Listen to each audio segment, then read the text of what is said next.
Go. Yan. Sino naman nakapag-small group sa inyo? Wala pa. Dahil yung parang small group, no? Ngayon, ako nga pala si Kuya Rainier. At ako yung second year na sa Bible School. Ngayon, mayroon kasi kami subject sa school. Leading small group na kailangan namin pasa ng video. Ngayon, bago tayo pumasok sa small group, may tanong muna ako sa inyo. Sino na yung safety taas na? Pag sinabing safety, kapag kayo tinanong, kung ikaw ay babawian ng buhay mo, alam niyo ba kung saan tutunguhin tayo doon? Di ba, dalawa lang ang patutunguhan, langit at lupa. Impyerno. Langit at impyerno. So ngayon, ito yung tanong ni Kuya.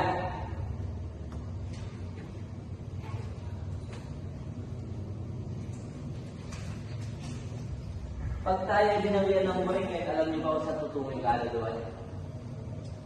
Hindi pa. Ngayon, dito nakapag-focus sa small group.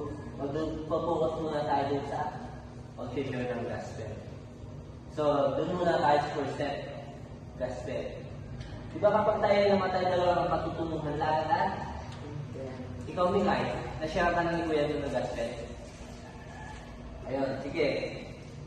Pasok mo agad tayo sa gospel. So, Romans. Niniwala ba kayo sa Panginoon? Niniwala ba ako sa Panginoon? Taas ang kamay. Kung gano'n, mabilis tayo magkakaintindihan. Ano sabi dito sa Romans 3:10? As it is written, there is none righteous. No, not one. Sabi niya, lahat daw tayo dito sa mundong ito ay makasalanan at walang matuwid. Kahit sino man, maski ako, aminin ko ay ako ay nagkakasala. Sabi din dito sa Romans chapter 3 verse 23. Hindi marunong magbasa. Marunong ka? Ato. Romans 3:23. May kulay yan.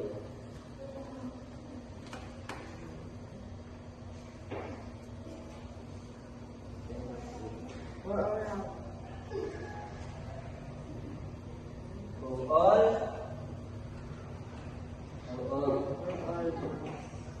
Seed and fruit of the glory of God. Ayun, amen. Sabi dito sa Romans 3:23, for all have sinned and come short of the glory of God. Ibig sabihin ng kayo ito dahil daw sa ating mga kasalanan, ay hindi natin maabot yung kalwalhatian ng Panginoon. Bakit? Sino ba yung Panginoon? Yung Panginoon ay matuwid. Yung Panginoon ay mabuti. Yung Panginoon ay hindi nagkakasala ni isaban. At yun sabi ko, all have sinned and come short of the glory of God. At dahil doon, ay hindi natin maabot ng kalwalhatian ng Panginoon. Karamihan sa atin, dinadalan natin ang Panginoon na mabuti at matuwid. Na yung Panginoon ay mapagpatawad, pero nakakalimutan natin na yung Panginoon ay mapaghatol. Ano yung mapaghatol? Yung Panginoon ay galit sa kasalanan. Niniwala ba kayo ng Panginoon ay galit sa kasalanan? Ibig sabihin, pag ang Panginoon ay galit sa kasalanan, ay kaya na tayong pupuntahin sa impyerno.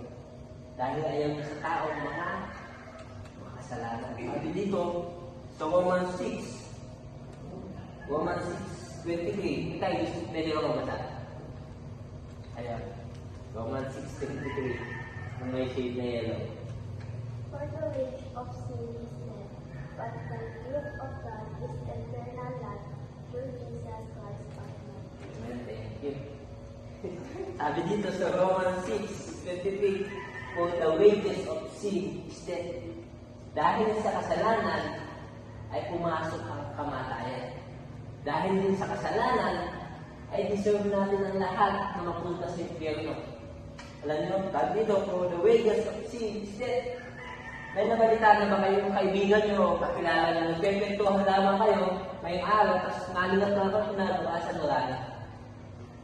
Yung mga kaibigan niyo, yung mga mahal niyo sa buhay, nakita niyo lang kanina, balikat kayo kinabukasan, Wala, napatay na. Yun ang patunay na ang kamatayan ay pumapasok. Yun ang patunay na ang kamatayan ay humahantong tayong hatol. Sino na nakapunta sa sementeryo? Lahat naman tayo dito, di ba? Ano yung napapansin nyo sa sementeryo? Napatay. Tama. Ano pa? Iba-iba yung mga nakalagay sa kabag. Sa size. Ano makikita sa size? Amen. Very good. Pag tayo dito sa sementeryo, makikita natin yung kabag na may malaki at may mataba at may mahaba at may babae at may bata at yun ang patunay ng kamatayan. Walang pinipiling oras. Ano? Nagiging nyo? Ang kamatayan ay walang pinipiling oras. Kaya napakahalaga sa atin na kapag tayo ay ginawian, alam natin kung saan tutungo yung ating kaluluwa. Ito yung sagot. Para malaman natin, di ba sabi nyo kanina, kapag ginawian ng buhay, hindi ko alam kung saan tutungo yung ating kaluluwa. At pamamagitan ng Biblia, sa salita ng Diyos, ay maaari natin secure na kapag tayo ginawian ng buhay, meron tayong patutunguhan na langit na bayan. Sabi dito, for the wages of sin is death, but the gift of God is eternal life. Yung Panginoon ay binibigay na regalo sa atin. Maraming tayo, kapag nagbigay tayo ng regalo sa mga kapwa natin, ay may inaantay tayo kapalit, ano? Pero yung Panginoon, yung binibigay na regalo sa atin ng Panginoon, ay wala kang hinihintay na kapalit. Yun yung regalo ng gusto ng Panginoon. Ano yung regalo ng Panginoon? Sabi niya ito, but the gift of God is eternal life. Buhay na walang hanggan. Ano gusto niyo ba makuha yung regalo, libreng regalo ng Panginoon? Sabi niya dito, but the gift of God is eternal life through Jesus Christ, our Lord. Binibigay na libreng buhay na walang hanggan ng Panginoon sa Jesus Christ. Sino si Jesus Christ? Narinig niyo naman John 3:16? Sinong gusto magbasa? John 3:16? Diba? Aliyah, John 3:16. Bago na. Ato, yung may bilog 3:16. For God so loved the world that He gave His only begotten Son, that whosoever believeth in Him shall not perish but have everlasting life. Amen. Thank you. Napakalinaw ng sabi niya dito, for God so loved the world that He gave His only begotten Son. Sino yung only begotten Son? Jesus Christ. Sabi dito, only begotten Son, that whosoever believeth, sabi dito kung sino man daw ang maniniwala, believeth in Him should not perish, but have everlasting life. Sabi dito, that whosoever believeth in Him, kung sino man daw ang maniniwala, mananampalataya kay Kristo, should not perish ay hindi mapapahamak, but have everlasting life. At magkakaroon ng buhay na walang hanggan dun sa langit na bayan. Paano tayo makakapunta sa langit? Believe it, paniniwala ay pananampalataya. Ibig sabihin hindi sa mabubuting gawa. Hindi porket Bible student ako ay pupunta na ako sa langit. Hindi porket natulong tayo sa mga kapwa, pupunta na tayo sa langit. Ulitin ko, ito yung sinasabi sa Bible, hindi man sa pagsisimba, hindi dahil sa pagsisimba, ay mapupunta tayo sa langit. Hindi sa reliyon, hindi porket baptist ako, ay mapupunta na ako sa langit. Sinasabi sa Bible, that whosoever believeth in Him should not perish, but have everlasting life. Kung sino man daw ang maniniwala at mananampalataya kay Kristo, ay magkakaroon ng buhay na walang hanggan sa langit na bayan. Ano ba yung ginawa niya si Kristo? Siya ay namatay, siya ay napako sa krus. Niniwala ba kayo? Si Kristo ay napako sa krus, namatay, nalibing, at sa ikatlong araw ay nabuhay na mabuti. Saan tayo maniniwala? Sa kanyang ginawa kung sa krus ng Kalbaryo. Sabi dito sa John 14:6 ata yun, hindi ako nagkakamali. Sabi dito, John 14:6, Jesus said unto him, I am the way, the truth, and the life. No man cometh unto the Father, but by me. Ulitin ko, si Jesus Cristo mismo nagsasalita nito. Sabi niya si Jesus Christ, Jesus said unto him, I am the way, the truth, and the life. Ako ang daan at ang katotohanan at ang buhay. Walang makakaparoon doon sa Ama, sabi niya, kundi sa pamamagitan ko lamang. Ibig sabihin, hindi sa pamamagitan ng mabuting gawa, relihiyon, o kung anong paman, kundi kailangan natin maniwala at manampalataya kay Jesucristo. Ngayon, ito yung sagot. Ito na yung sagot. Napakagandang sagot kanina sa tanong ko sa inyo. Kapag ako'y binuriyan ng buhay, hindi ko alam ko yung ringel kung sa tutungo yung aking kaluluwa. Ito yung sagot. Kailangan natin maniwala at manampalataya kay Kristo. Sa pamamagitan lamang ng ating pananampalataya ay magkakaroon na tayo ng buhay. Walang hanggang sa langit naman. Ngayon, Ella, ano yung natutunan mo sa sinariling ko sa iyo? Sige, tatanungin ko kayo isang chat. Ikaw. Ikaw, Andre. Kapag binuhingan ka ng buhay kayo, alam mo kung saan ka tutungo. Ano yung sinasabi sa Bible kanina? Ikaw, Ella. Kapag binawihan ka ng buhay ngayon, alam mo ba sa tutungo niyo yung kaluluwa? Ano yung sinabi sa John 3:16? Basahin mo yan para sa'yo, para maintindihan mo pa. John 3:16.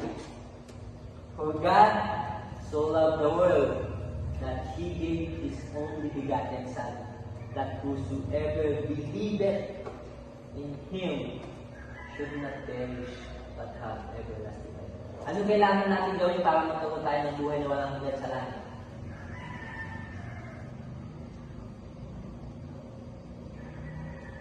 Sa'yo, ano? Maniwala ako sa Diyos. Amen. Maniwala at manampalataya. Pag tayo naniwala, ano daw mangyayari sa atin? Magkakaroon tayo ng buhay na? Saan? Sa langit. Amen. Ngayon, sagot kanina na ko yung otoy, kapag ako binawian ng buhay ay hindi ko alam kung sa tutungo niya ating kaluluwa. Napakalinaw na sinasabi ng Bible, kailangan natin maniwala at manampalataya. Ngayon, pwede po ba kayong hindi sa panalangin? Sana matandaan niyo yung John 3:16, no? Sino man ang naniniwala at manampalataya. Ulitin ko, hindi reliyon. Hindi porket nagsisimba tayo lahat dito, ay mapupunta na tayo sa langit. Tandaan yun. Hindi lahat ng tao ay napupunta sa langit. Bakit? Karamihan ng tao, kilala lang nila ang Panginoon na mapagbigay, pero di nila talagang kilala ang Panginoon. Nakakalimutan nila na Panginoon din ay mapaghatol. Ang Panginoon ay galit sa kasalanan. Sige, let's pray. Pwede niyo ba akong sundan sa panalangin? Itong panalangin na ito ay panalangin ng pagtanggap. Kaya kung gusto kong pilit kayo sa panalangin na apuin niyo na kayo mismo yung naikipag-usap sa Panginoon. Apuin niyo na panalangin niyo mismo. Ano? Sige, sundan niyo po yung Panginoon. Panginoon Jesus. Ako yung kasalanan. Wala akong magagawa upang iligtas ang aking kaluluwa mula sa kaparusahan ng impyerno. Pagsisisi ako sa aking kasalanan, patawarin mo ko, mananampalataya ako, ikaw lamang sa Kristo, ang daan ng kaligtasan. Maawa ka sa akin